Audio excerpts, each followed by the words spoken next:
Good evening. Welcome to this public meeting of the Board of Trustees of the Palo Alto Unified School District. Today is October 11th, 2022. The board met in closed session and took no reportable action. You will notice a thinner dais here tonight. Mr. Dauber, as you can see from your agenda, is out of the country, and Mr. Drop could not be with us this evening. So there are three of us in person, and if Mr. Dauber logs in, we will bring him in via Zoom. Otherwise, it'll be the three of us. Can we start by getting an approval on the agenda order? I move the agenda order as presented. Is there a second? Second. Student preferential vote? Aye. Aye. Colleagues, all those in favor? Aye. Great. Okay. Because that American I have to be in our game tonight. I know. Seriously, you guys are moving and seconding all things. Okay, approval of the agenda order. So we're going to start with the student board member reports. Mr. Pan, you want to start us? Okay. All right. Hi, everyone. In the past few weeks, Gun has held many school events, starting with a fall club fair where hundreds of Gun students gathered in the senior quad to explore different clubs ranging from debate, biotech, film, or even arm wrestling club. Yes, we have an arm wrestling club at Gun. The week after the club fair, Gun hosted its mental health fair to honor Suicide Awareness Month. We provided counseling services, raised awareness for mental health issues, and gave gender-affirming healthcare and much more. The next day, we hosted a staff appreciation lunch in the Acorn Lounge near our library. And at the end of the week, we had our Gun Sidelance, which was a performance set up for students that formed bands and performed at the senior quad. The music was actually really good, and we had a lot of people there to watch the performances. Last week, we had our Oktoberfest on Wednesday, which was an event that celebrated German culture with different games from Germany or party games in general, like beanbags, racing with an egg on a spoon, and more. Students won a ticket from every game and could get the feast with 5 tickets that included mashed potatoes, sausages, and pretzels. We also had our Kaleidoscope concert last Friday where band and orchestra performed at Gun Spangenberg Theater. Parents, teachers, and students were all welcome to join. All right, now we have the most exciting part, which is homecoming, which is coming next week. It'll be next week, and honestly, even though I'm very excited for it, I'm also very sad because it's my last year. Ticket sales for Night Rally, which is an event on Thursday night where each class performs their dance, and the homecoming dance have started. We have also nominated our 10 deserving seniors for the homecoming court last week. Each class has started finalizing their floats and air bands, which will have a run through tomorrow afternoon. Speaking of Wednesday afternoon, even though this week, the week before homecoming, should be pretty fun, our juniors unfortunately have to take the PSAT test tomorrow, while every other class will be participating in specific activities in their self-classes like career exploration, movies, and also other speakers. We also had pretty amazing sports results. Girls and boys water polo beat many schools, including Pali, for a fun rivalry in their games, and our girls volleyball team beat Pali in just 3 sets in a best out of 5, which is very cool because Pali is often regarded as one of the best in the league. Anyways, that's it for me. Thank you, Ms. Sia. Awesome. Thank you so much. Hello. I just want to introduce myself one more time. My name is Johanna Sia. Sia like see you later. And I am the Pali board rep. A lot has happened since the last board meeting, so I'll just jump right in. To start off, while Gun is having their homecoming week next week, we had our Spirit Week at the end of September. We kicked off Monday of Spirit Week, where each grade had their own unique theme. Students came dressed according to the themes: Lorax for freshmen, Stranger Things for sophomores, Minions for juniors, and Y2K for seniors. ASB put on Best Dressed Fashion Show each day to complete with a runway and music during brunch for the most decked out students from each grade to present their outfits and win spirit points. During lunch, we had music, volleyball, and spike ball in the quad, as well as dance practices for class spirit dances. We had our first indoor rally since 2019 in the big gym, where students brought all the hype. ASB class officers led their class cheers, and the stands were vibrant with the class colors of orange, red, yellow, and green. We had our 3 spirit games of Guess the Lyric, Hungry Hungry Hippos, and Balloon Pop. We had our outdoor rally on Thursday at the football field. Students gathered to see the teacher spirit dance, the Pali cheer and dance teams perform, as well as compete in class cheers. On Thursday night, we wrapped up our week with float building. While we were all stressing to finish our floats in time, I can definitely feel the positive and encouraging energy. Students were collaborating and problem solving and cheering each other on, and even just singing along to the YMCA as we celebrated the completion of our class floats. I wish I could show you all photos because the floats were just really that impressive. I want to give a big props to the hardworking students behind float designs, the generous parents for supporting us, and of course, all the students who came, rolled up their sleeves, and helped out. We ended Spirit Week with our after-school Friday rally where we presented our class dances and floats. In short, everybody absolutely killed it. It was an incredibly memorable rally with cheer, encouragement, and excitement. And as a senior, I was happy to have such a successful last dance with our class. The seniors did win Spirit Week, by the way. The Friday homecoming football game was also a great display of Pali spirit. With neon clothing and glow sticks, Pali students demonstrated positive sportsmanship through the cheers and crowd activities. Even though we lost the game, I still had a great time appreciating the excellence of Pali pep band, cheer, dance, and of course, the senior spirit dance performance at halftime.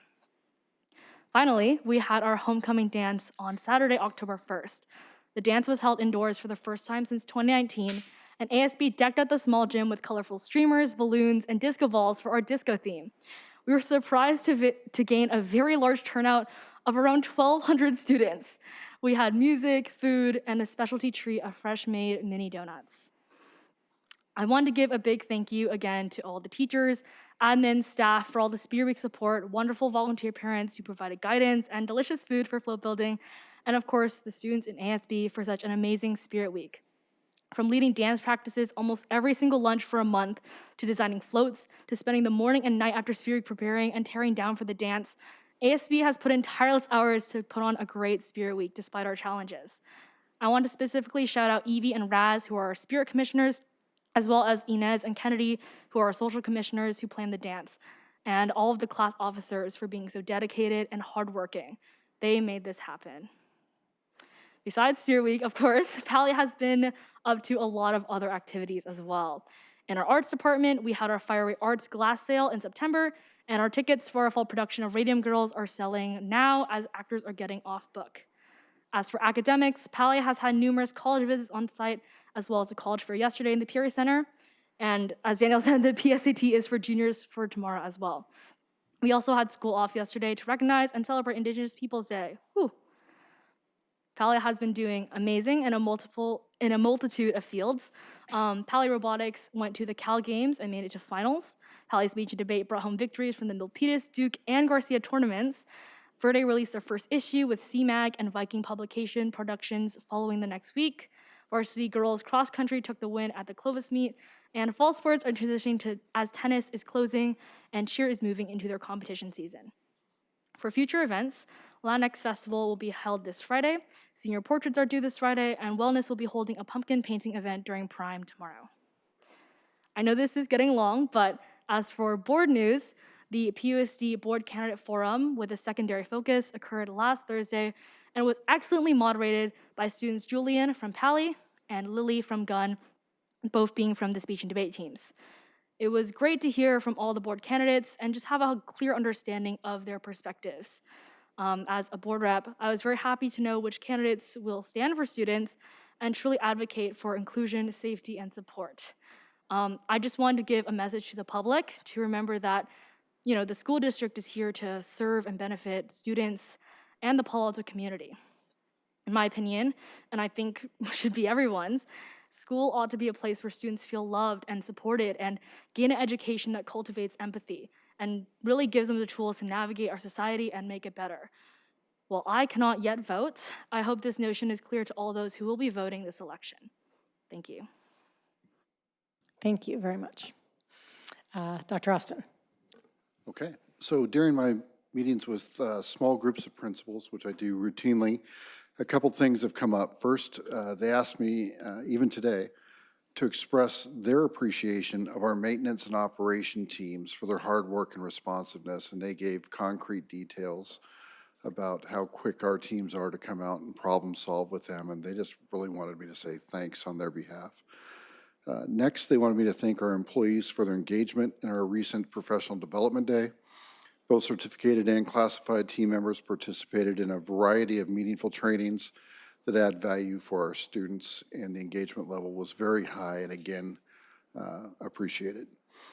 I'd like to thank everyone at Pally for taking things seriously and responding appropriately. It wasn't long ago we had to talk through some things that fell a little short. It's a good reminder, however, that we were all young once, and it is our role as the adults and the leaders and our student leaders to create learning opportunities even when it requires consequences. And a reminder to myself that students want to know what the boundaries are and will almost always meet them. They'll almost always make us proud. And hopefully this is a blip. And if it was important enough to say on the front end that we were disappointed, it's important enough to say on the back end, we really appreciate the rebound and how the school has handled the situation and the students have responded. Our ad hoc committee meetings have been progressing very nicely. And I think the attention to detail on the front end, the clear charges, the makeup of the committees, and the understanding of their roles and expectations has really been pretty awesome. Meetings from our minutes will appear on our website. In fact, they're already there.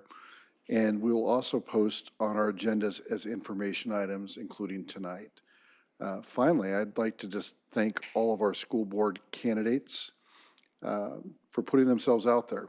And the scrutiny that candidates go through and the number of events and forums in Palo Alto is unlike anything I've seen. And they're in, and it's a grind. And no matter how it turns out, I appreciate all of them for their willingness to put their hand up and to take the scrutiny and to express their views. So that's it. Thank you. Great, thank you. Next is open forum. As a reminder, at the beginning of the school year, we went back to accepting Zoom comments. On the agenda, it has a link to where you can fill out the form. If you'd like to speak to a particular item, we ask that you do it before the end of the first speaker speaking. We will take speakers in order, alternating between in-person and Zoom, starting with in-person, and we will take students first. For open forum, there are no students, so we will start first with Stephen Davis. You have 3 minutes. Come on up.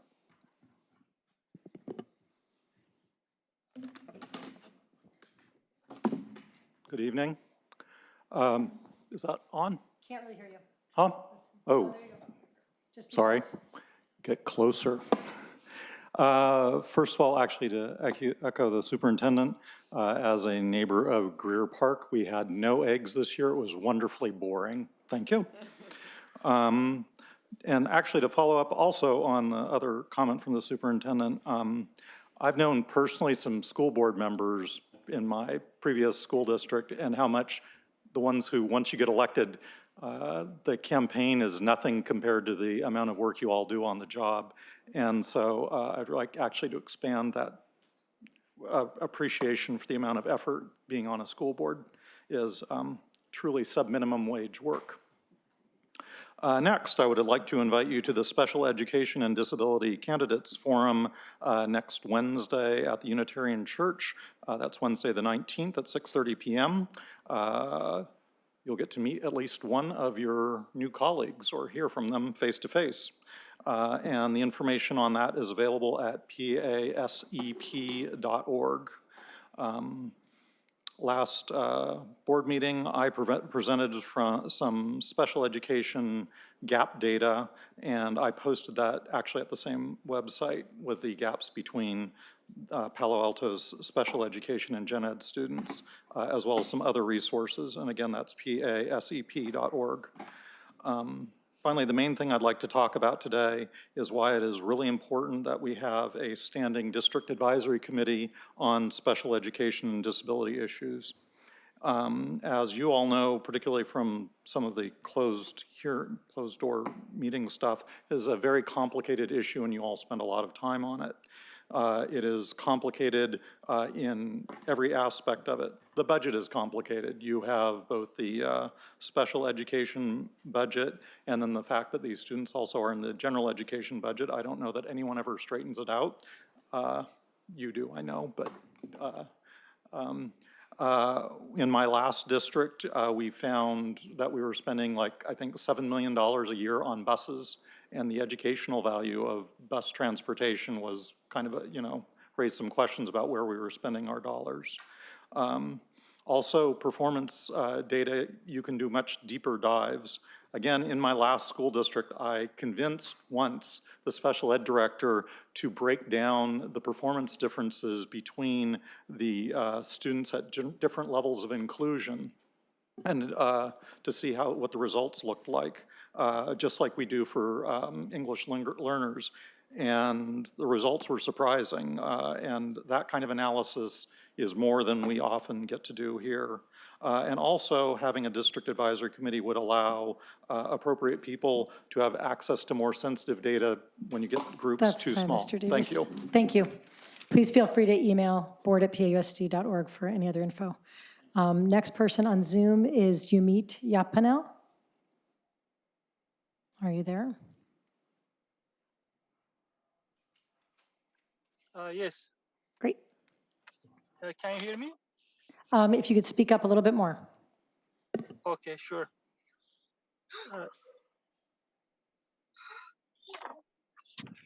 Dear Palo Alto Unified Board members, staff, and families, the issue I'll be presenting today relates to my minor child's private information, and the board will have copies of the relevant documents. And these documents are not to be copied, retained, or shared pursuant to state and federal privacy law, which will be provided to the board members in the packet I will email shortly. I do not give permission for the school district board members or anyone else to disclose my child's confidential information to anyone without my consent. I would like to make it clear that my intent is not to cause any further tensions or negativity at all. As the parents, we have gone through unrepairable harm and stress over the past 2 months and do not want this issue to linger any further, negatively affecting our family's mental well-being. This should be considered as a sincere attempt to object resolve, what clearly is an illegal, unlawful position taken by the district, despite numerous state and federal laws proving otherwise. I am a parent of a student attending Palo Verde Elementary School, and I am here today to ensure that my child's enrollment continues. The district has set an arbitrary deadline of September 18 without any legal authority to exclude my child from school. And yet on September 20th, my child was excluded from school without being provided a due process or a fair hearing. Even though she has a very high likelihood to be injured by the vaccinations, we were coerced into resuming her immunizations so that she can return to school 10 days later, as the district has not provided an alternative route or a fair hearing to resolve the issue. Even our requests for my child to stay in school as our council's deliberate on the situation was not approved.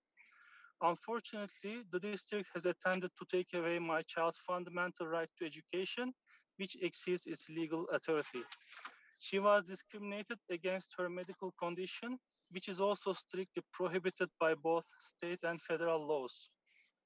I'm asking for your help tonight as the overseeing neutral body of the district to reverse the unlawful decision that was made and enforced by Palo Alto Unified staff members and rescind the illegal revocation notification that was sent to me on August 18. I would like the board to provide a written decision to my request as soon as possible, as the time is of the essence. Here is a short timeline of the incidents leading to my appearance today to request help from the board.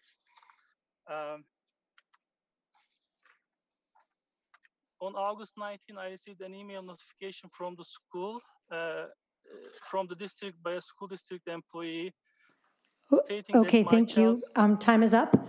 If you have anything else, you can email it directly to the board at board@pausd.org. Next up in person is Kimberly Engley. Before we do that, can I just confirm with Dr. Austin? Dr. Austin, are you familiar with the situation? Is there? We are. Okay, so can you communicate with the board at some point to give us an update on Yes, I need to think about how to do that, but yes. Yeah, thank you. Ms. Ang Lee. Don't need that anymore. Hi, Kimberly Ang Lee on behalf of the Palo Alto CAC for Special Education. I come today to share that October is Learning Disabilities, Dyslexia, and ADHD Awareness Month. Learning disabilities, LDs, occur in as many as 1 in 5 people. That's adults and children. Neurobiological differences affect how they receive and process information. As a result, they have differing abilities and ways of thinking that are not accurately measured by traditional benchmarks, and they learn and work best using non-traditional approaches. Learning disabilities and differences are not reflective of intelligence and occur on a continuum of severity affecting individuals from all cultures, languages, ethnicities, and socioeconomic backgrounds. Dyslexics have strengths in creativity, problem-solving, and communication skills, and challenges with spelling, reading, and memorizing facts. Those with ADHD benefit from hyperfocus, resilience, creativity, conversational skills, spontaneity, and abundant energy, but are challenged with disorganization, impulsiveness, concentration, and task completion. The right tools and strategies will empower and transform students with LDs. Our society needs neurodiverse thinkers, learners, and workers. Individuals identified with specific learning disabilities have a disorder in the basic psychological processes for understanding or using language, which may manifest in an imperfect ability to listen, think, speak, read, write, spell, or perform mathematical calculations. These school-age children may be provided with services through IDEA, free of charge through the public school system. The reauthorization of IDEA in December 2004 added procedures for identifying children with specific learning differences. States must go beyond the use of a severe discrepancy between intellectual ability and achievement for identification, AKA not a model of waiting to fail. And they must permit the use of a process based on a child's response to scientific, research-based intervention. Concurrently, Section 504 of the Rehabilitation Act guarantees equal access for all persons with handicapping conditions in schools and in all settings. 504 plans are for students with dyslexia who only need accommodations or who have successfully completed remediation plans and are able to decode and encode reasonably well with or without assistive technologies. CAC respectfully advises consideration beyond the discrepancy model. In fact, systems of support, including universal screening, identification, and evidence-based interventions, both academic and emotional, address the needs of such students. Proper identification, intervention, and accommodation assures diverse learners will receive needed supports and services to survive in PAUSD and beyond. Thank you. Thank you. Did you time that? Next on Zoom, we have Edith Cohen.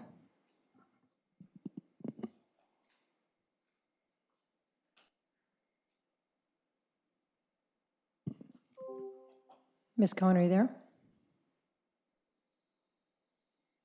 Okay, can you hear me? Yes, we can. Okay, thank you. So I would like to talk about the early literacy. Thank you all. Literacy and math in the early elementary years are critical for students' future, as students that lose ground during this time rarely catch up later. Unfortunately, in our district, 75% of students meet standards and 90% nearly meet the grade level standards. The post-promise document set progress goals focused on improving literacy for this small group of students that struggle. The goals look at the third grade cohorts of different years and consider the difference of proportions of students that meet or nearly meet the standards. The target improvements are 3% the first year and 4% and 5% the following years, using the smarter balanced assessment. The first report comparing the 2019 and 2020 cohorts was released recently and seemed to show significant improvements. We examined the goals and data and shared our analysis with Dawn and the board, and we're really grateful that Dawn and 2 board members actually are following up. The good news is that the bulk of our students clearly didn't lose ground during the pandemic. However, it is not possible to conclude that there was any improvement in struggling students. We determined that the goals lack statistical significance due to small cohort sizes. Essentially, they are random coin tosses. We're walking in the dark. And the results are misleading also due to a sharp decline in the number of students with disabilities that are serviced in-house. To improve, we need goals that have meaning. My big ask is to formulate new goals, not to continue with the current goals for another 2 years that are statistically significant. There are ways to do it. We can use state-of-the-art assessment tools such as NWEA MAP. Progress goals need to be, for the statistical significance, they need to be longitudinal rather than cross-sectional, considering growth per student.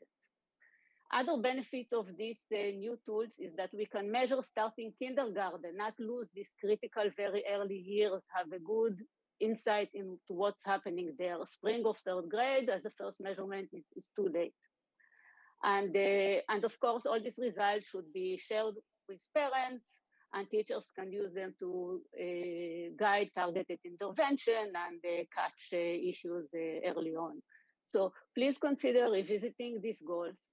And I really appreciate the board members and Don listening. This is just statistics, and we need measurements, good measurements, and good goals to make progress. Thank you all. Yes. Thank you. Next in person, Elaine Heel.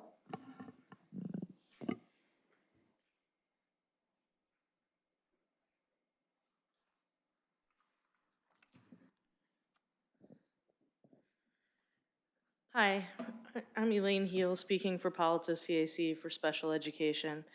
October is Dyslexia and LD Awareness Month, as Kimberly mentioned.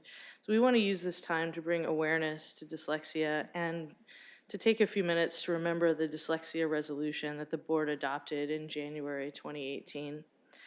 The dyslexia resolution acknowledged that, quote, it is estimated that up to 20% of the overall population displays some signs and/or symptoms of dyslexia, impacting up to 1 million children in California, close quote. The PAUSD dyslexia resolution also acknowledged, quote, systems of support, including universal screening, identification, and evidence-based interventions, address the needs of individual students within an integrated tiered system, close quote.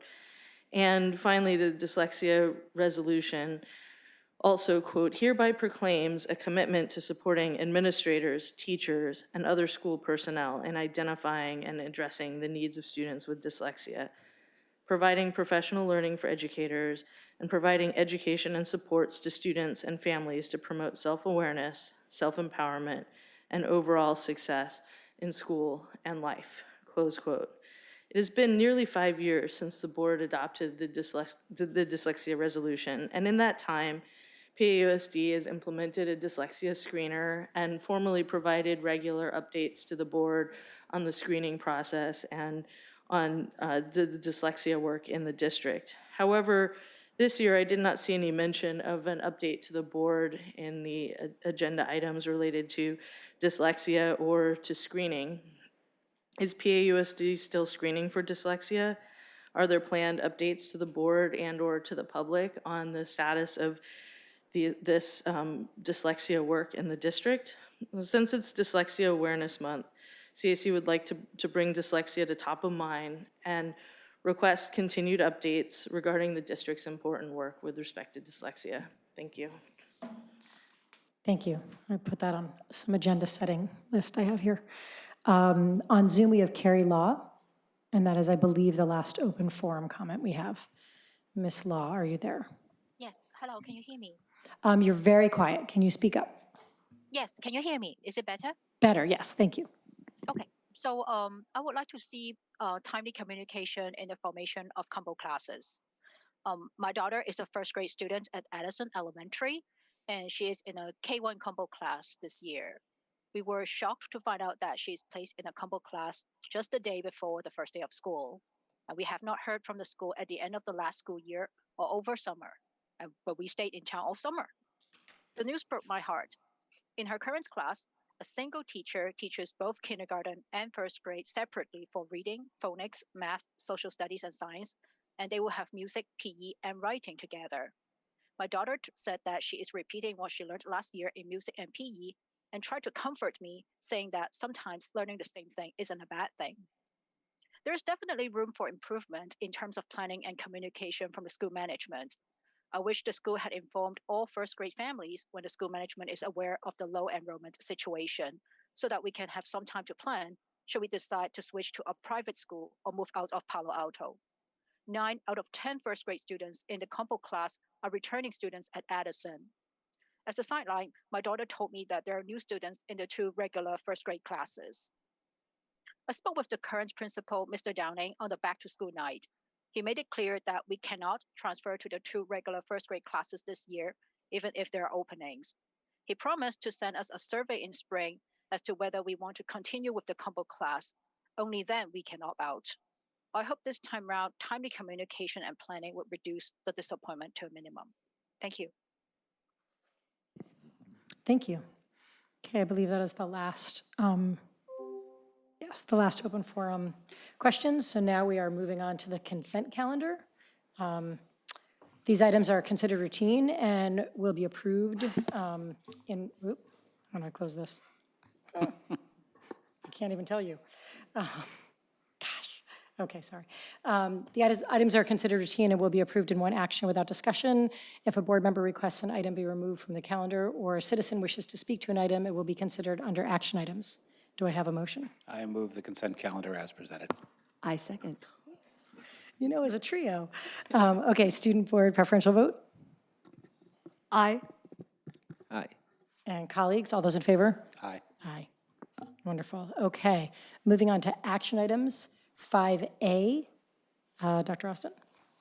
At this point, we'll bring up Mr. Holm to walk us through this item.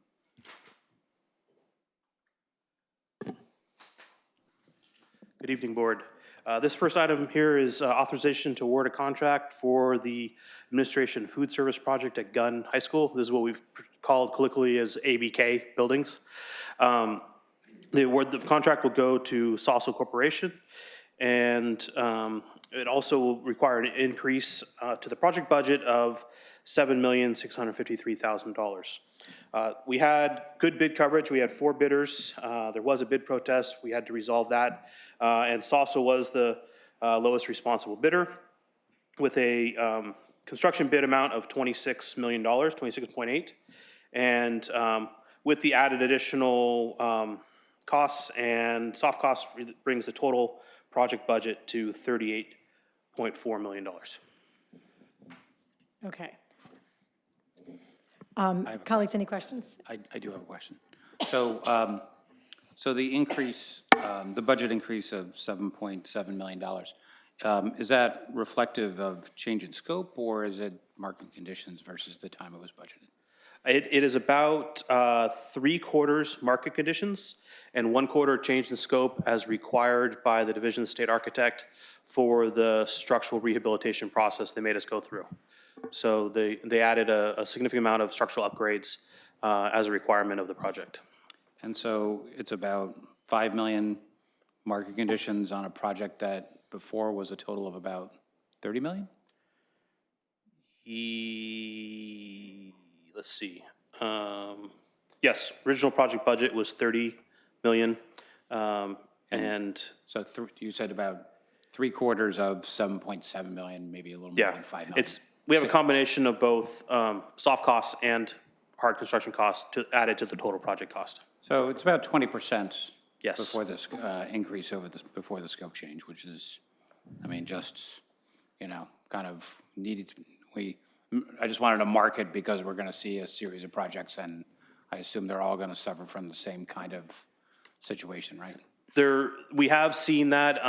The Pali Tower was over by, in the teens. I can't remember the exact number. We will see this. Part of this is acute market conditions we're seeing right now, as far as the 75% of the overage. But the other component of it is that the DSA changes and the process they made us go through added 8 months to a year to the process. So you have escalation just as a factor of the process that DSA made us go through. We also have this on the JLS project that we'll be bidding in the coming months. So we'll see some sort of similar results from that. Thank you. And I just wanted to make sure, confirm, I guess, that this project, like the other projects we're going to see this evening and all the projects that we see related to construction, has been vetted and forwarded by the Board Property Committee already, is that right? That's correct, yes. Okay, and I assume they spend quite a bit more time than we spend at this meeting reviewing the details of the project. Yes. Okay, good, thank you. That was my question. Great. I'm guessing that we don't have questions because we saw this at property. Student board reps, do you have any questions? So I move that we approve it as presented. Second. Great. Student board member preferential vote? Aye. Aye. Great. Colleagues, all those in favor? Aye. Great. Okay. I think for B, declaration of need. This is Mr. Bahadur Singh's.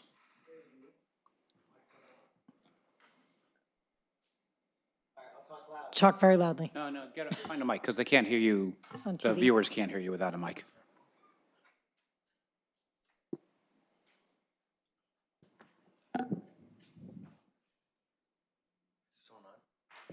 All right, how's that? That's much better. Great. Okay, so the declaration of need is a requirement from the California Commission on Teacher Credentialing. And basically what that is they require districts to report on any teachers that need to be credentialed for any sections or outside of their normally credentialed area, teaching areas. So we're bringing to you tonight, originally this was done last May. So one of the processes that the CTC requires that is different from past years is that you have to list exactly what the actual teaching areas are, credential areas, subject matter that you're requesting a GLAP credential, general ed, limited assignment permit for. So we have four. We have for English, for geosciences, home economics, and math. The county often recommends that you just put a larger number and, even that maybe than what you anticipate. Pretty much our practice has been to try and provide accurate information on what our needs are. So this is why we are bringing this back to you a second time to update the areas of need that we have. So it's pretty much of a standard practice that all districts are required. Colleagues? So I move that we approve the declaration of need as presented. Second. See a pattern here. Okay, student board reps? Aye. Aye. Colleagues, all those in favor? Aye. Aye. Great. Thank you very much. Okay, moving on to discussion items.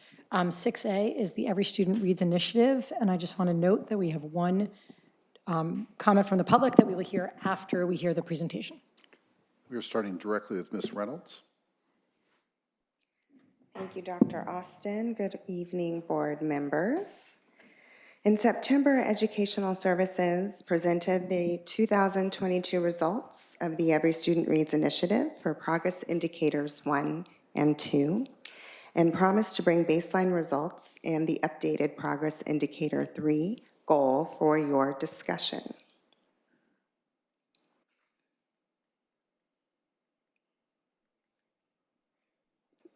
And we'll advance the slide as soon as it advances. How about now? There we go. As you may recall, Progress Indicator 3 aimed to increase the identified Every Student Reads initiative groups reading on or above grade level by 5% as measured by the Benchmark Assessment System, the BAS. The updated Progress Indicator 3 continues with the goal of a 5% increase for the next 2 years using the iReady diagnostic reading assessment. Here are the kindergarten through 5th grade beginning of year iReady diagnostic reading results for the identified Every Student Reads initiative groups.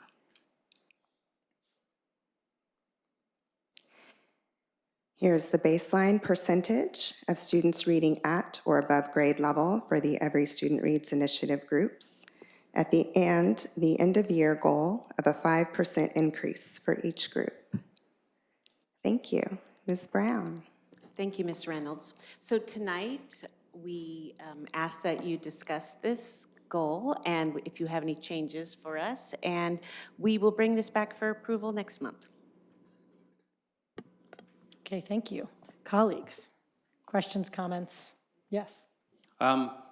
Thank you for this brief presentation. Could you flip back to this, the iReady slide? That'd be great. Thank you very much. I just want to make sure that I know how to interpret this slide and that our audience does as well. So this slide is a beginning of year assessment. Is this assessing children against where they should be at the beginning of the year for the grade level, or something? How does one read this slide? What do the statements mean? Yes, this is beginning of year for the benchmark, and then mid-year we'll have a mid-year benchmark and end-of-year benchmark, and it is Common Core standards aligned as well. So for instance, let's take the one in the middle, Hispanic and Latino. So the yellow, the orange, and the red, just roughly looking at it, it's 17 plus 5 is 22, plus 50 is 72-ish percent. So that says that 72% of Hispanic and Latino students are below grade level in covering all of grades K through 5. K through 5 at the beginning of year. Now, so that's the question, are they below, if I'm in first grade, am I below where I should be at the end of the year, which would be expected, or below where I should be at the beginning of the year? At the beginning of year. So, okay, so that's very informative. So that says, and let's go to the next one, which is Hispanic socioeconomically disadvantaged students. We're just doing the math on the fly. We've got 47 plus 27, that's 60, 74, plus another 8, that's 82. So 82% of Hispanic socioeconomic disadvantaged students are one grade below grade level or more at the beginning of year. Correct. So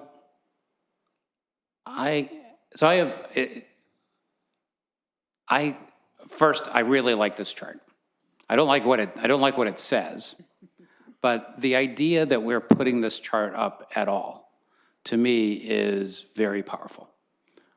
Because this really focuses and puts on one page in a way that you really can't be confused or turn away what the problem is here.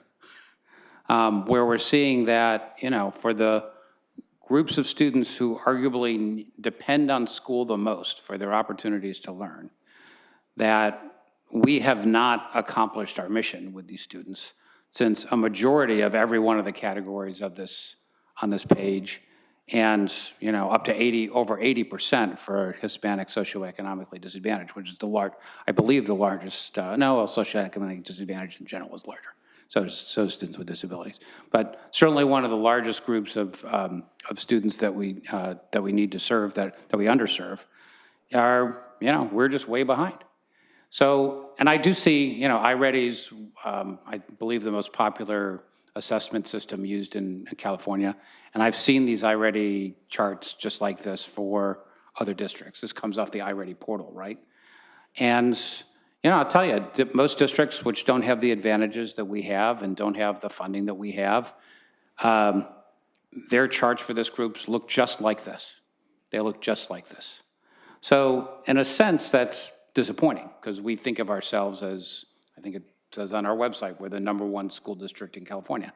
But as Ms. Conaway once put it, we can't call ourselves a great school district unless we get great results for our most challenged and least resourced students. And this chart, unfortunately, says that we're not there yet. So anyway, but I really like this chart because this is a good way for us to tell. This chart and the chart that accompanies it, the next chart, really lets us know, are we doing our job?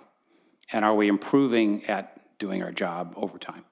So I really appreciate this. This is, I think, exactly the kind of numbers that I like to see and help me understand whether, we up here are doing our job and whether we're supporting you and doing yours.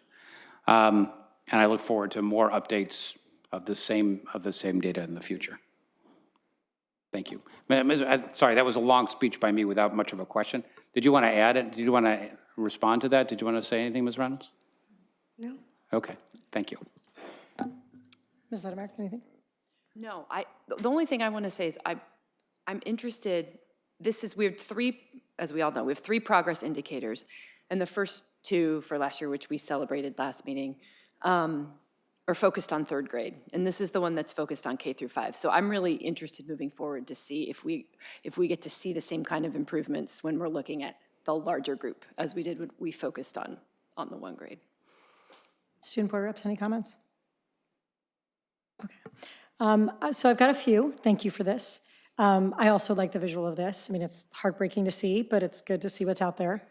A few thoughts and a few questions.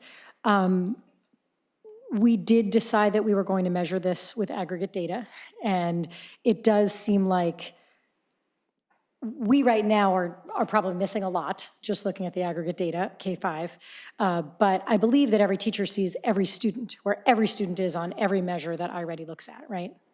And so I do think it would be helpful well, there's two things I think could be helpful. One, also looking at sort of an all students at the bottom to see K-5 district-wide where we are and how that differs. I mean, it's clear we have work to do. We often talk about students that have fewer advantages, and we see low numbers there, but we also see low numbers for students who don't necessarily have socioeconomic disadvantages that aren't doing really much better. In fact, Hispanic or Latino students overall have fewer students at grade level than our socioeconomically disadvantaged groups as a whole. So I do think it would be interesting to just add a sort of all students at the bottom as a comparison. Can you, so people understand the change we made here? We said at the beginning of last year we were going to spend years looking at comparing data, and now we've changed our measure. Can you just say real quickly the difference between BAS and iReady? So the benchmark assessment system is a teacher local assessment that assesses reading fluency and reading comprehension and gives us information about student reading behaviors and reading processes. iReady is an online assessment that assesses 6 different domains, and we receive information based upon each of those domains for students in grades K2 and any students 3 through 5 who are reading below grade level. So that would be phonemic awareness, phonics in particular in those areas. And so it's giving us more discrete information. And so combined, they're actually really strong assessments for classroom teachers. They can get information about students' reading fluency and comprehension, and then very discrete diagnostic information that tells teachers where student strengths are within those 6 domains, and then areas for growth and improvement, and specifically what type of instruction students need in order to get to grade level. Great. And do you all know if some of our teachers are still using the BAS in that helpful way? Yes, teachers are still using the BAS for local assessment and to really inform their instruction, in addition to the iReady results and other local assessments like the OG assessment as well. Great. That's one. I mean, it sounds like our classroom by classroom, they are not lacking data at this point. There's a lot of information between iReady and the BAS and OG assessments and whatnot. Last year, when we started our 5% each year, we said with the BAS, we said that if we didn't reach 5%, we'd tack it on the next time. And I think it was students with disabilities and English language learners who we hadn't quite hit 5%.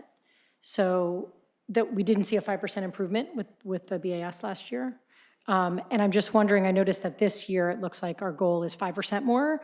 And did we think about maybe tacking on that, hey, we only got 4% last year, so we had said originally if we didn't hit the 5, we were going to tack it on to the next.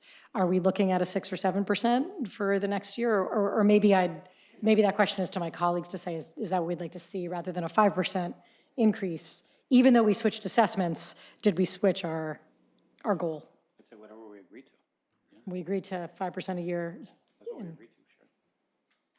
I mean, we're not voting on anything tonight, but I am curious to know what people. Well, I know when we were looking at the CASP data, that point was reiterated, I think, and because there was Right, with the CASP data, one we group are that didn't doing make that. it. Okay.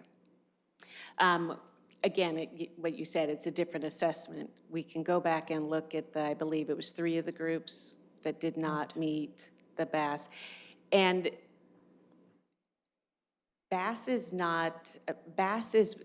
we were not, what's the word I'm looking for? Calibrated, thank you, with BAS. So when we tried to calibrate, it just didn't happen. Right. So we are not sure how accurate that data was, given our results with CASP were so much better. We can go back and look at it, if that's what you would like us to do, and add percentages, and then hopefully blow them out of the water again, like we did last year. I mean, I'd love to see you guys to blow out of the water. We definitely whichever. have more specific information to do that. But yeah, I think just looking at that and seeing, obviously it's apples and oranges, it doesn't map, but that was our goal. So it seems like, unless you tell us there's a good reason not to do that, it makes sense to me to pile those on. Thought. Yep. Hit us I with- think what Ms. Brown said is that we were not calibrated, and I want to reiterate the second half of that, despite great efforts. Okay, there was a lot of effort that went into it, but the reality is you have X number of teachers that all become a variable in the instrument itself. I think the place that we didn't want to go, and it really gave us pause to make the change for a little bit, is, well, what happens if we start changing the instrument every year? That's my concern. I think in this case, we're not changing.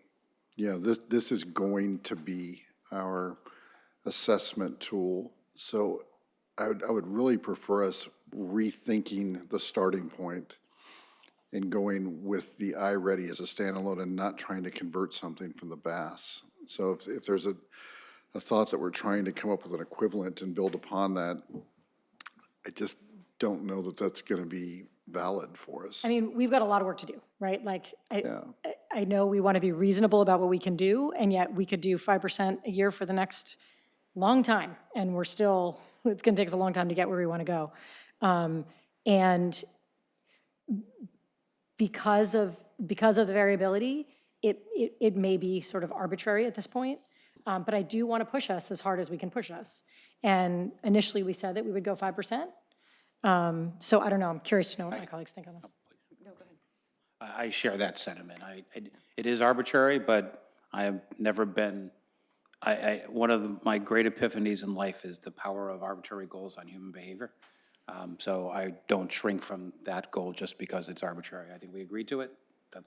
That's the goal we set, and we should strive to hit it. Yeah, and I know these are beginning of the year results, but they are, I mean, it sort of connects to the point I was making before about the first 2 indicators being just for 3rd grade. These numbers are actually lower, I guess, that I would expect given how much improvement was made last year. And I think it's because we're looking at a bigger group of kids than just those few third graders. But so I think that if we really have made those gains that we saw with the CASP, then most likely we should see a real big jump next year when we finally have this indicator nailed down, but I'm not sure where we should measure from, because it seems sort of odd to take the BAS numbers if they're, like, I agree that I want to push as hard as we can, but do we take those percentages and just assume that this sort of would have tracked? Well, it's not taking the same percentages, it's just saying, last year with the BAS, we thought we'd improve 5, we only improved 4. If we had stuck with the BAS, we would have committed to 6% increase. So let's go with 6% increase with where they are now. So we sort of basically assume the percentages that increased from, like, we assume these numbers reflect the percentage increases that we saw in the BAS. And, see what I'm and saying? that's what they're saying they can't say is true. So it's sort of, So I mean, I'm not against pushing I mean, harder. everyone's I'm going just to do trying their to figure best out this where year, to right? measure to. Everyone's going to do their best. to Mr. Brienza's point, I mean, we're talking about a percent here and there when 82% of low-income Latino kids are below grade level. Yeah. So, you know, it's not, for those kids, are spending 5 minutes talking about whether to add a percent or not to the goal doesn't really move the needle very much with them. I don't think they're playing their tiny violins for us. I do think that, you know, I would suggest that if you think there's a powerful reason not to do it, then come back with an explanation. But, and I'm certainly always happy to hear, good explanations and good reasons to change. But absent that, I just, you guys are all going to dig in and do what you do. And I thought the goals should have been higher before, so I'm not inclined to dial the goals back just because we changed the assessment. This is a helpful conversation, but I think fine. So if we said it was going to be 5 and we hit 4, and I don't remember exactly what that number was, but I think that's in the ballpark. To say we'll do 6 now is fine. I think the trap will be trying to make a comparison to last year's BAS. I think in my mind, That's my concern, I'm is done what are we talking about measuring BAS against? forever, and we just go with this plus 6, and I think we're totally fine. These percentages plus Yeah, 6. Yeah, that would be my preference, is not to try to tie back these percentages. We can't, yeah. plus It's 6, these yeah. percentages, but we want to, in the chart that we saw, it was 5% in each one, and I think just adding on that percent or two, if that's what, Yeah. yeah. Add I a mean, number to I'd like these. to think that right now, the BAS is now being used in our district the way it was intended, right? As sort of to really use it as a tool to determine, to teach to instructional level, and without worrying about getting these numbers in, and is everyone doing it the same way? Let teachers use it the way they're going to use it, and this is what we're using. But now, here are our numbers, and looking at 5 or 6 or 7%, depending on what we saw last year. Can I ask one question for you in terms of directing staff? I love the idea of adding the category of all students, but I guess my question is it sort of going to be like how CASP data is reported, all students except these students, right? Like, we don't want these students counted twice in an all students category, right? It's like all other students that don't fall in here. Yeah. And it's probably going to look different. And it's going to be, we're going to be up at 90 instead of up at whatever. Yeah. Like, to Mr. Collins' point, let's just put the dirty laundry out here as honestly as we can. Like, what are the other groups? Can you guys do that? Because this is our first time taking it, and so part of this might be, hey, there are little kids on computers. This is something they haven't seen before. Some kids get nervous. It might have been a long time. So to look at then all the other kids, all those things theoretically should have been reflected as well. Exactly, right. If I could ask a clarifying question, you just said to have a group without these groups. Yeah, like all students except these students. Okay. And you do realize that some of these kids are represented twice couple or times. more, right? Yeah, Okay. so let's not represent them 3 times. Now, a question for you. If the other group is, let's say, 2 other groups, do you want them separate as single groups? I'm thinking in my head with those groups, all the other students? Yeah, please. I'm a strong believer in simple wins. Yeah. Okay? My preference, my thought here, doing a lot of these reports, so we would show this exact slide. We would have a next slide. It would not be on here because that's going to just mess things up. The next slide would be all students, which would include these students. Because when we start trying to pull students out, we're going to mess it up. I'm just telling you, that the data won't be clean. We will make errors. Okay, so we'll know that those are numbers including these kids, right?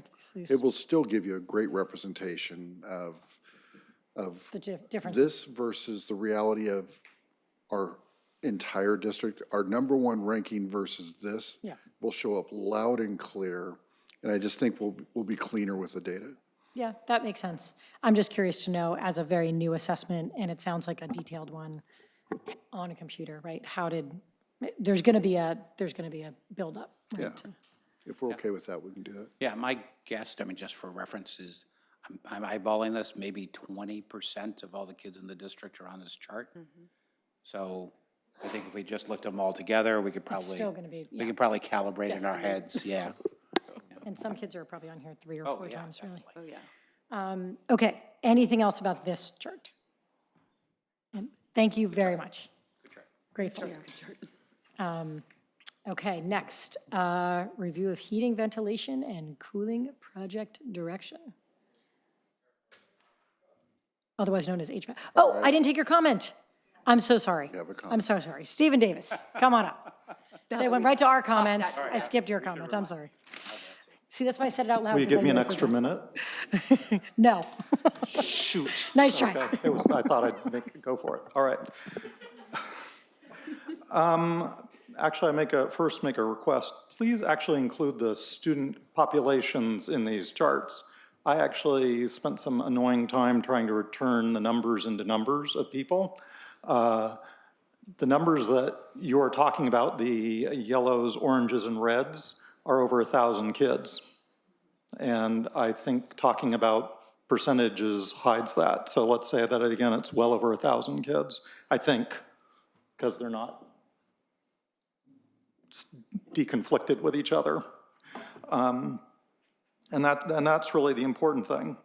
Number two, looking at the 5% goal, that means moving less than 100 kids out of these categories. I have a generic problem with 3% and 5% goals. If you have not read it, read the book about the theory of constraints, but it's basically what you do is you work on the weakest links in the system. And when I see 5%, the way this is written, the most dangerous bureaucratic way to meet that is to meet it with the kids who are less than a year behind. And so we're basically winding up doing unintentional triage of the kids most in need. Okay? That's what we're doing. That is the math of 5%, because that's the way I win 5% if I am trying to feed the bureaucracy. I would ask that you think about a much scarier and a more ambitious goal, since you're changing metrics anyways, which would be cut in half the number of kids who are 1 year, 2 years, or 3 years behind. And if you fail, fail gloriously, rather than, because 5%, you know what, sometimes you're gonna get that anyways. Go for something big, and that will also change the way you're thinking about the problem, because a 5% solution is working around the margin. Cutting in half our number of students behind is the way we make real change. Thank you. Thank you. Colleagues, I am noting that the next public comment is for 6C, the review of Hoover. I'm circling. Okay. Mr. Holm.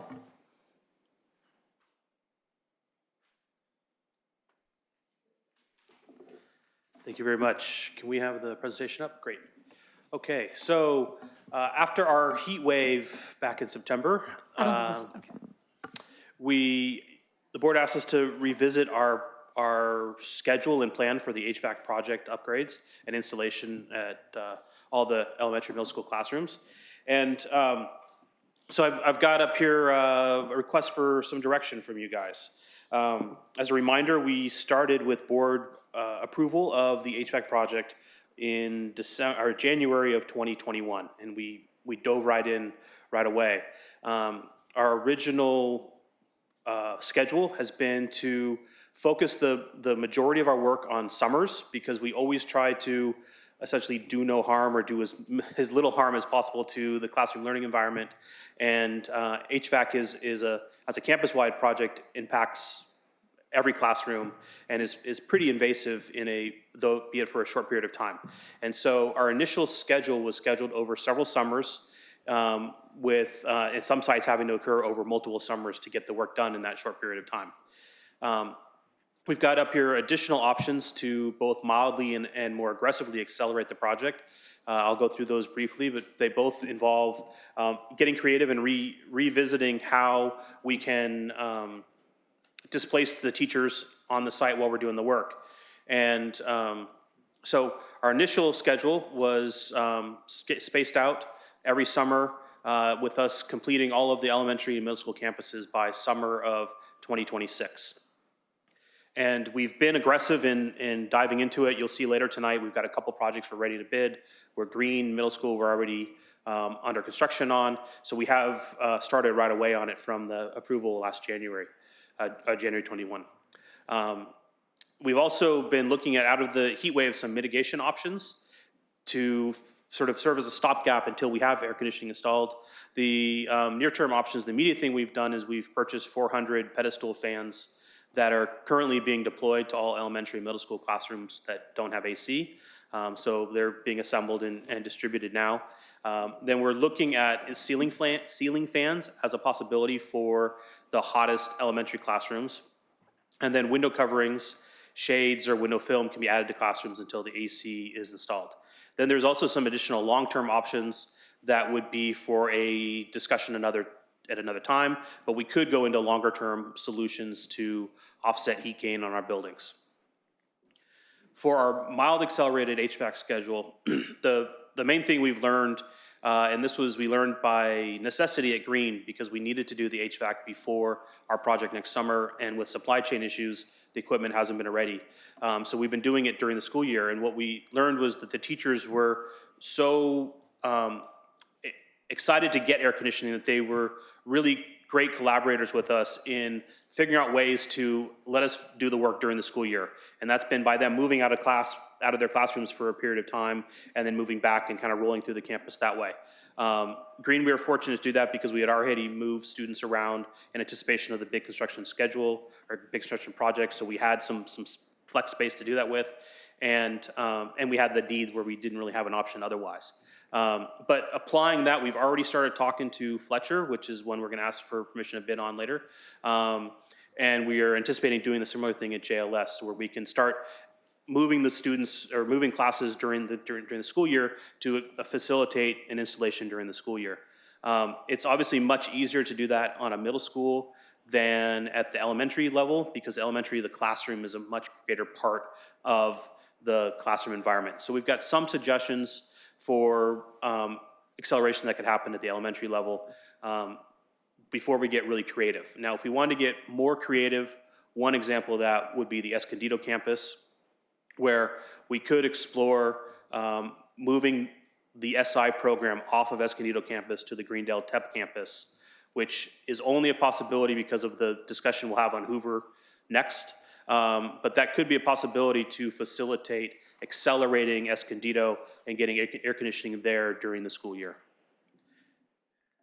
Then as an additional option for a greater acceleration, we could do a design build process, which would be bringing in a very large mechanical contractor to manage the process, and they would actually do the design of it and submit it to DSA. The benefit of that is we could work closely with them to figure out and strategize all of the sequences of work that would have to happen on the occupied site, all the way up into the actual classroom work. And they could procure all of the equipment while it's going through DSA. All of these projects require electrical upgrades that have about a 48-week lead time, and mechanical equipment that has a 20 to 30-week lead time. So by bringing in a design build contractor, they could actually we could have them under contract, and they could procure these long lead time items while they're doing the design, while they're going through the DSA process, which would then make them ready to install in a faster sense. This would require a lot more coordination with the elementary sites, and it'd be similar to the middle school notion of acceleration of rotating students out, but would be a lot more work with them and more invasive of that nature. So our recommendation would be that we proceed with the pedestal fans on an immediate term, and that we install window film at elementary schools on south and west facing glazing that doesn't have shade canopies, so that's where you're going to get the greatest heat gain. And that longer term options would be considered in future bond discussions. Then for the HVAC project, we would recommend actually going with option 3 if the desire is to get air conditioning as quickly as possible, and because that would solve the lead time challenges. If option 3 is not supported, based on the site feedback and staff recommendations, some hybrid of option 1, which is our current plan, and option 2 would be how we would proceed. And we're essentially already starting on the option 2 with some of the middle schools. Thank you. Thank you. Okay, we have one public comment. Terry Baldwin.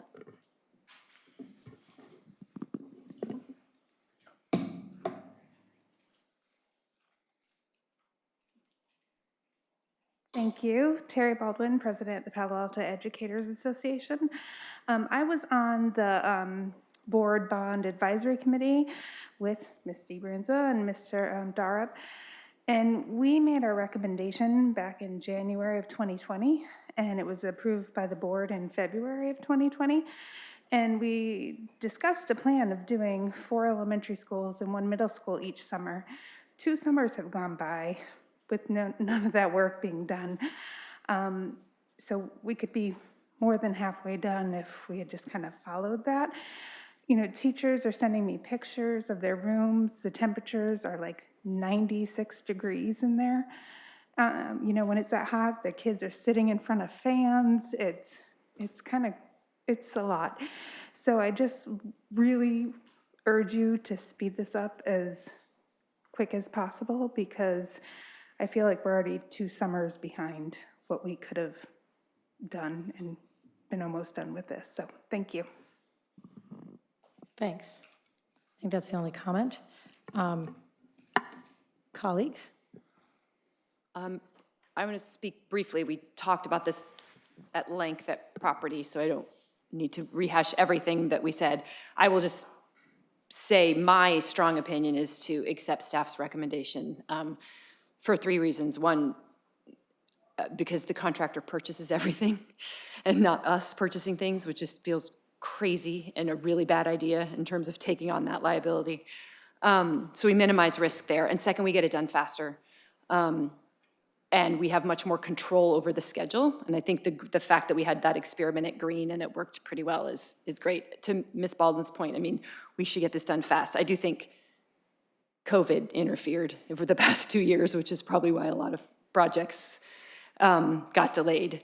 But now we've kind of done all of the, you know, upgrades on the filtration and everything that needs to happen. So let's do what we can.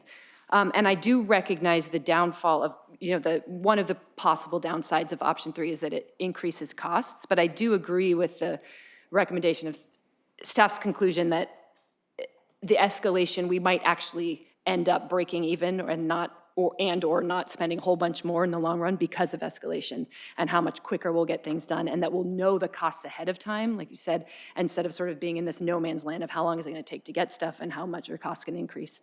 So I just think for efficiency wise, I would support option 3. Now, we did just hear from Ms. Baldwin, and I think the point that we as a board we need to recognize is that this is a lot more disruptive to classrooms, which is why we have not wanted to, why we've had the plan of not going this route in the past.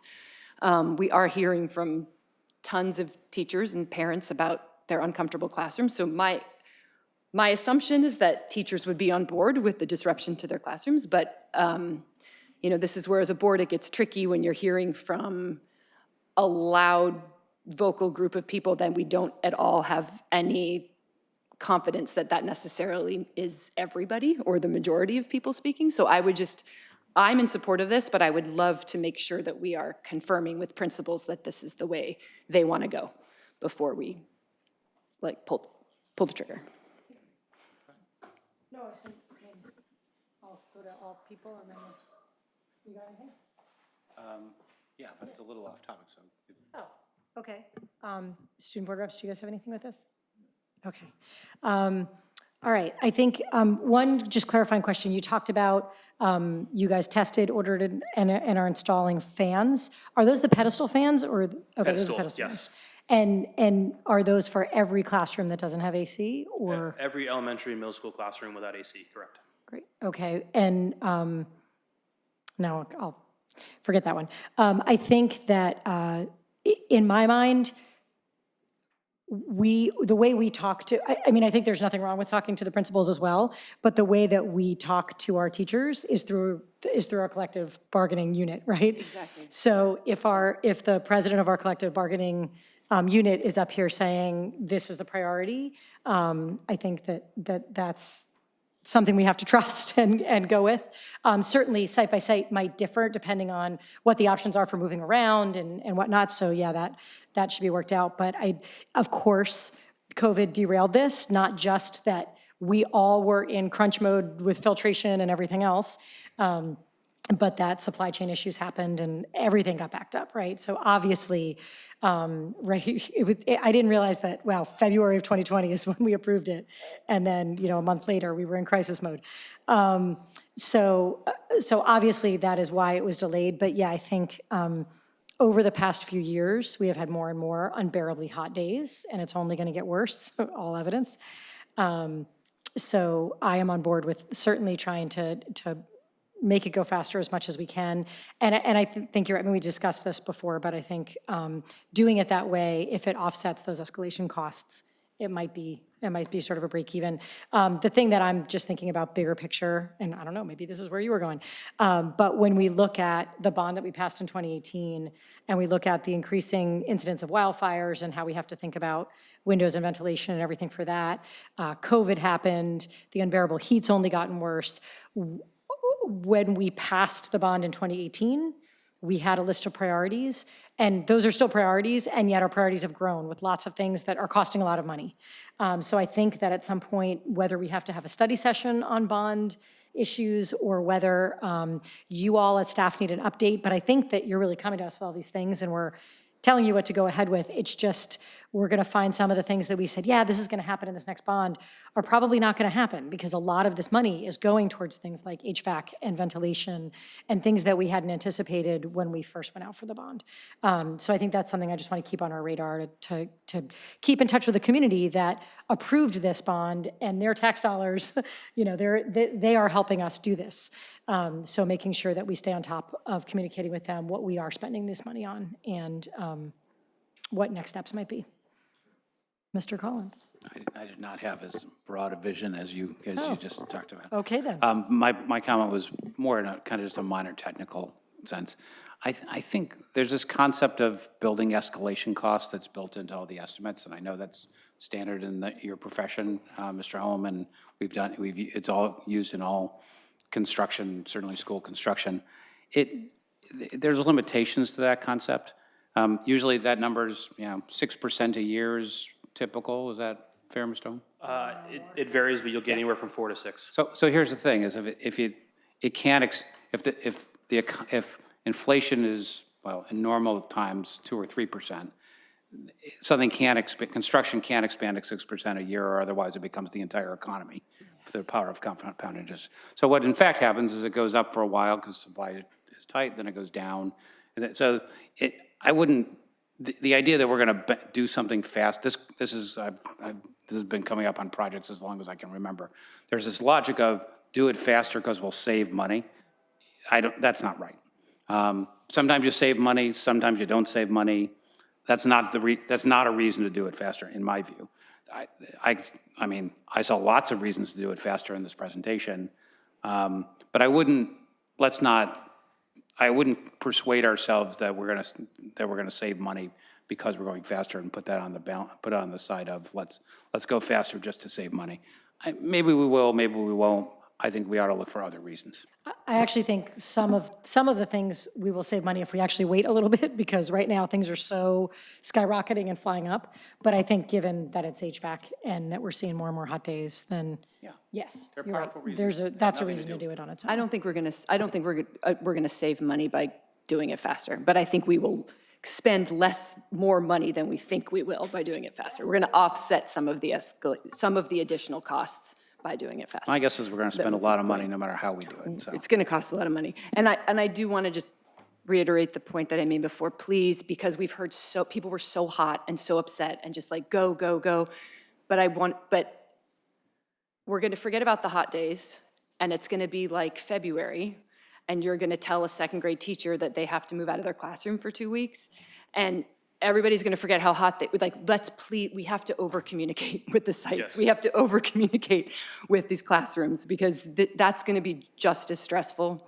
As someone who lived through construction at Addison, it is awful. We can send them some of the pictures Ms. Baldwin referred to. Yeah, exactly. 96-degree thermostat. I actually don't think they are going to forget ever just how hot it was, but I also know how hard it is to pack up a classroom and move it, and it's very disruptive. Yeah. So both and, I think, yes, just reminding all of that. I think, can I just mention one other thing you said? You talked about SI, Spanish immersion, maybe being a possibility that we can relieve some pressure on Escondido by moving one program for a period of time.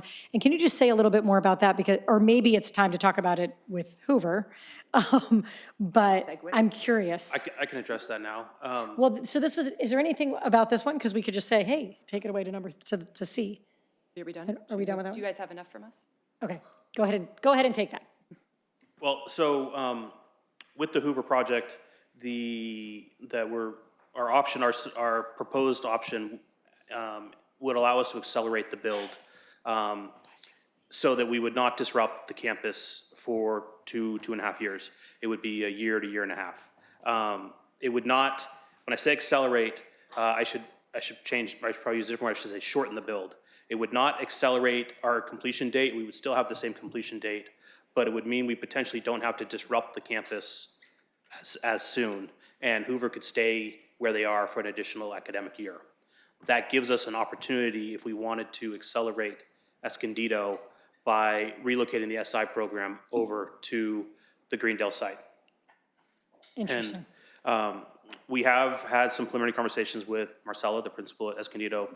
She thinks her community and her teachers would be in favor of something along those lines. We would need to explore it further. We would need to explore the Hoover schedule further to verify if that is the case. But we have also talked to the Hoover community about the schedule overall, and their overall feedback was, as long as we're still moving in at the end that you committed to, that's great. So everything's been looked at, or everything we're looking at right now is about minimizing student impacts everywhere. Additionally, the Escondido SI program, about 70% of them commute to that program.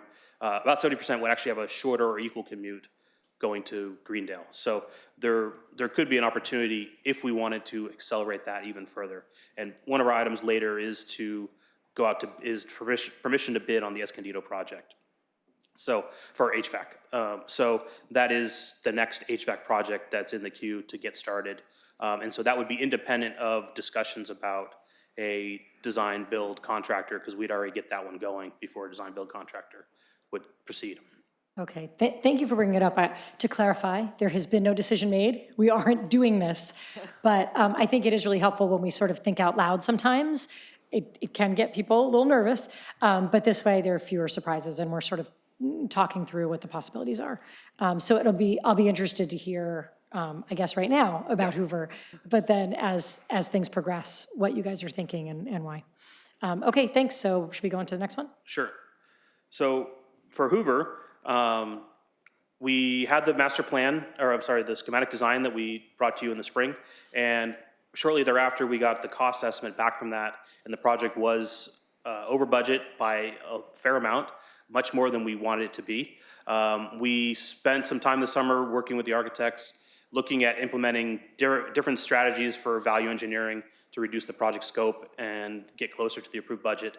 We didn't feel we could get there in a feasible manner and under the direction we were still going in. And one of the things we always had in the back of our mind was exploring different modular prefabricated options. And so we looked at a lot of them. And one of what we're asking for tonight is your approval to go forward with one that we like. If we wanted to, we could, or if you wanted to, we could explore others.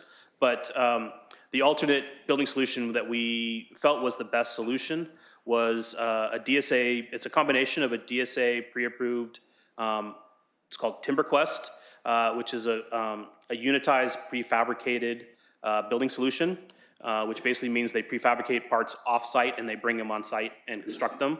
And then that would be applied to all one-story spaces. And then a customized cross-laminated timber type design, which is sort of designed in the nature of TimberQuest for all the two-story spaces, which would allow us to complete the project on time and closer to the approved budget. And if we look at the approved schematic design, this was the design we had last spring. And one of the key things about this was really tying in with the Eichler neighborhood that we are, to be good neighbors and to be respectful of that neighborhood. So the TimberQuest solution, this was installed or built at Sacred Heart down the street. And this was a kindergarten wing that they built. Their facilities manager or facilities director said that they love these classrooms. We've toured it. We toured it with Principal Sherman, and he really liked the classrooms. And their facilities director said he would, if it was up to him, he would replace all his award-winning architectural award-winning buildings for his elementary campus with the TimberQuest. He really is a fan, and the teachers are a fan. So this is what they look like on the inside. A lot of natural wood, really light, airy classrooms. with the cross-laminated two-story option, so the material, all the wood that this TimberQuest is made out of is cross-laminated timber, and there is not a DSA pre-check two-story option, so this would be a custom design.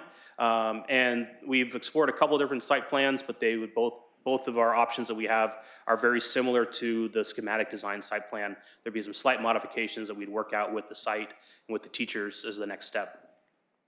The benefits of this is that we would, in order to make this possible, we would have to do a lease-back contract, which is the same type of contract we did for the Pali Gym.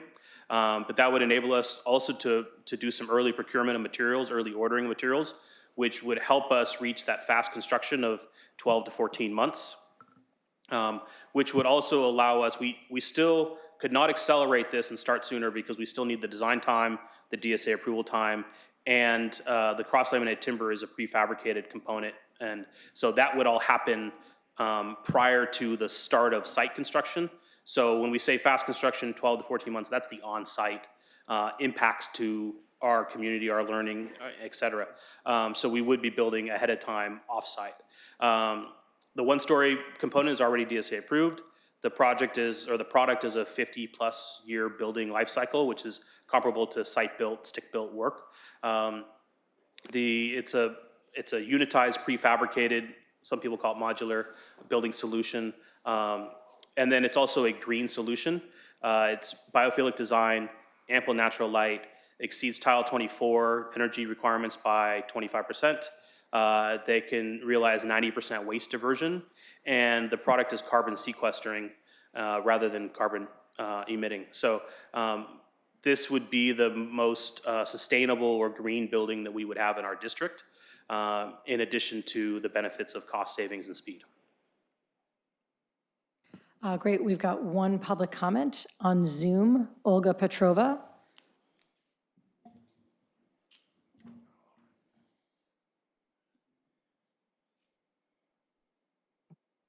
Hello, I'm Olga Petrova. I'm a PT. Can you speak up a little bit more? Yeah, hello, can you hear me? Yep. I hope you hear me. I'm Olga Petrova and Vice President of the PTA from Hoover Elementary. I'm so very thankful that this project is finally moving somewhere. We are excited to work with Eric Holm, and we are looking forward for the construction and the move. The only thing that I was a little bit concerned that a delay of the move, so we would, as far as I understood, that the delay of the construction could be just a half a year, and so potentially we would be ready to move at the end of this year and be at the Cumberly for half a year, and then construction would start, and that way completion will be on track and not delayed. So that would be our preference, to minimize disruption in the classroom. And so far, we are looking forward for that project to begin. Everything looks good. Thank you very much. Thank you. Okay. Okay, colleagues. Questions, comments? I know, Ms. Ledermerich, you and I have talked about this a lot. Talked about this so much. Yeah. Yep. Oh, We can respond if, I would say, Mr. Collins, if you have comments. Otherwise, we can. My only comment on this is, I guess I'm a little surprised this even comes to the board. I mean, I haven't seen the board in the past kind of opine on construction methods. So, no need to comment. So, in the future, unless there's some, something, and I know you guys are cautious and try to sunshine things, and it makes sense to, so my feedback is that in the future, I wouldn't expect to see construction method questions come to us. We're not very good at evaluating construction methods. So if it's DSA approved and functionally equivalent, then my personal feedback is I don't think it needs to come to the board. thanks. Ms. Ledermerich? So therefore, go forth and use TimberQuest in every school. From now on. Yeah, seriously. I mean, I'm sort of making a joke, but I think, I think that because I understand why you brought this to us, because we've never really done anything like this before in this district, so it feels like a big, big change. But I do think maybe now, if we're all okay with it, that perhaps it can come forward as a staff report or an information item or something. Anyways, we'll leave that up to you guys. I don't mind weighing in on stuff if you want us to, but I'd like to say I'm really glad you brought this to the board. This is a huge change. It's a I mean, huge not a change. huge change. It's still going to be this beautiful building, but this is different than we've done before. And I think us just making that change and then the community hearing about it feels very different. It feels like something that, if anything, not just to report to the board, but just to elevate to the community, that this is something. I love that you have already met with the Hoover community to talk it through. I think just being as transparent as we can. I'm really excited about this technology, that it's getting better. I love how green it is. I love that it's quicker. So I'm excited about this project. The fact that it is greener, faster, and cheaper, and still like super high quality and looks great is really exciting. I wouldn't be surprised if going forward, the bond committee and the board and the district decided that this was kind of the construction of the future for us. It makes a lot of sense and is clearly as resilient as our traditional buildings have been. So I am glad you did bring it. I do think that property committee in the future would say, okay, is this something that has to come? But given that this is sort of our first dip in the pool of something like this, it makes sense to me that we would discuss it. Just one, I mean, so, yeah, maybe part of the reason I feel this way is I was just looking at the email from 2014 where we had internal discussions on the bond oversight committee about modular construction, which was at the time a mildly new thing for school buildings, but there was a specific company that was going like all in on it, and it just was so compelling because the needs of the buildings were very understandable and predictable, and offsite construction was so compelling from every dimension, material. I mean, you listed them all, that it seemed crazy there wasn't a big thing. And I would be, especially with the escalation in construction costs that have happened post-pandemic, I would expect this to become a standard, if not the standard, not just for Palo Alto, but for all of California, because this is just a better way to build school buildings. Agree. And I'm glad that you have found a company that you're really happy with, in both to work with and their product and everything. So, okay, student board representative, yep. Yeah, I had a quick comment. I think it's like really cool. The design looks very cool. It reminds me of the Mitchell Park Library. And yeah, it's also really cool that it's like a very green alternative to what we have right now. So yeah. I think the first time you showed it to us, I said, it looks like an Eichler. It looks like a really big Eichler, right? And so that's a very typical house down there, in that neighborhood. And so it feels like it just fits really nicely. And so open and light and airy. So really exciting. Thank you so much for that. Can I add one thing? I just wanted to say thank you also, Dr. Austin, Mr. Holm. I don't know how the decision was made, but to speak with the Hoover community before you brought it to us, because that was my first question in property, and I wouldn't have really felt comfortable tonight approving either way. And not because of any doubts about, I'm very much in support of this direction, but just because we were changing mid-project, and we may know that it doesn't feel like a big deal and the building's gonna be just as great, but the community it's been so long for them. I mean, years and years and years trying to get this done. So just thank you for, taking the time to reach out to them and talk to them first and really give them that respect. I appreciate that. Yeah, finding out that there was some change to the project through the newspaper tomorrow after the board meeting tonight doesn't feel good for the community. They don't like that. So thank you. Can I make a brief request? Yep. Are we done with the item? We are. It's 8:08. I would like to use the restroom, and we don't have a quorum if I step out. So could we take a short break? We're going to take a 5-minute break, and we will be back at 8:13. Thank you. Thank you for being responsible. I would have just left. I know, It's funny because I've seen meetings where people do that and somebody catches it. And it,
I hear me again.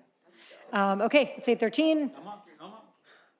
The board is back in session, and we are moving on to 6D, Approval of project scope, design, budget authorization repairs to the swimming pool at Fletcher. Welcome back, Mr. Holm. Hello again. So this is both approval of the project scope, design, also budget and authorization to submit to DSA, which is the Fletcher pool, very similar to the green pool, which we are in construction on right now. The coating has failed on it, and it's actually, we reviewed doing new fiberglass coatings, but similar to the green, we've made the same analysis as the green pool, which is that really for the long-term viability of the pool, we should take the time now and redo the plaster shell, plaster lining. So this would be a complete redo of the pool shell, redo of the concrete deck and drainage, because also a pool of this age, most likely all of, most likely the plumbing connections and drainage connections have failed at various points and are causing leaks. So this would be a full pool redo. The estimate for the pool, Fletcher pool is slightly larger than the green pool, so it's a little more expensive, $1.9 million. So the overall, this would be a planned maintenance project from the Measure Z bond fund for $2.4 million. Great. I see no public comments on this. Any comments, student board reps, colleagues? Great. Okay, thank you. Moving on to E. Take it away. So as referenced in my HVAC presentation, this is authorization to bid the Escondido HVAC project, which is currently in DSA. It'll be coming out shortly. And also authorization to bid the Fletcher HVAC and fire alarm project, also currently in DSA and ready to come out shortly. So with these projects, we would be bidding them and starting construction right away. And Fletcher, we would be utilizing the option 2-ish kind of strategy of maximizing to get this project done as quickly as possible. Great. And to clarify, Ms. Baldwin, you didn't have a comment on this as well, right? Okay, great. Okay, colleagues, any questions? Students, any questions? To clarify, when we do the upgrades, we are moving to electrical, right? Correct. Which is something the city is trying to do anyway. Yes. So this is greener. Okay, great, awesome. Moving on to F. Do we need to vote on these? Or, this is discussion. These are all Sorry. discussion. I always get a mistake there. They'll be quick next time. Yes. So this is approval of Addendum 13 to SVA Architects Master Agreement for the design services for El Carmelo's HVAC and fire alarm. So that'd be a full campus HVAC for the projects, for the buildings that are not under construction right now, and then a full campus fire alarm upgrade. And JLS is HVAC campus-wide, and then Green Middle School, another part of the sort of make ready for the Building H work is Building H is where the main campus distribution for internet is, and Building H is being demolished, so we need to relocate the MPO, the main point of entry for data for the campus. And so that is the design services to relocate that, which will be done as part of the main project work. So funding of this will come from a mixture of both Measure Z and planned maintenance. And the total is 610 across all 3 different projects. But this is all architectural services. Questions, comments? Students? No? Okay, great. Next. Okay. And then lastly, we have in going forth with the TimberQuest solution and the 2-story custom solution, we are switching gears. LPA Architects was our schematic design architect, and they've actually, in all the work we did this summer, they helped us sort of get to this conclusion, and they will be stepping aside, and we will be hiring ADIS architects. ADIS and the structural engineer Daedalus were the designers and structural engineer that developed TimberQuest and are most suited to carry forth this custom 2-story solution. And so we have been talking with them about their availability and capability of doing this, and all of our analysis of going forth in this direction was based on feedback from them and the ability to go forth in that manner. Great. Questions, comments? Okay, thank you so much. Great, thank you. Okay, there are no staff reports, so moving on to information items. We take all these items together, and if anyone has anyone they want to discuss? No? Okay, well, there's lots of good information in here, so I encourage board members and community members to check it out. Moving on to board operations. Anyone have anything? We got to judge the Pally floats and Spirit Week dances again, which was really fun. It was a lot of fun. Anything? I note that the agenda setting committee added committee reports as an item on board operations, which is great. And I think will serve us well since so much work is being done in committee. But to make it work, we now have to get reports from the committees. And we do see everything? we do see the product from the, from the BPRC and the property committee on a fairly regular basis. So I think those committees probably don't need to report. The city school committee is one that does meet with, great regularity, but we very seldom hear what is being discussed there. So it would be great to get a report from city school. And the equity committee, which met and somewhat reported last year, has not met yet this year, but I was going to suggest that we do meet. And then when we do, we can provide a report. Did I miss any of the standing committees? Are those there were others that are kind of dormant, like bond building recommendations, and I think those are the main I think those are the active ones. committees, right? Yeah. So it would be great maybe next time if we could hear what city school committee is up to. I don't know who even knows on it. Ken and I are on it. Okay. I missed the last one, but we are meeting again in a There's week or bound to two. be another. Yeah. There's bound to be another. They're always coming. In my board of operations, I'm always trying to make sure we're building people up. And I just wanted to acknowledge, to piggyback on Ms. Ladimirak, Mr. Gallagher at Pally was the lead on an amazing Spirit Week that, of course, involved hundreds of staff and hundreds of students, thousands of students, and so many parent volunteers. But Mr. Gallagher was really the guts behind that whole operation, and just want to acknowledge him and all the work that he did, and I'm really looking forward to the gun Spirit Week to see some more fun. If that is all, then we are adjourned. Thank you. Sorry, I lengthened it by 5 minutes by having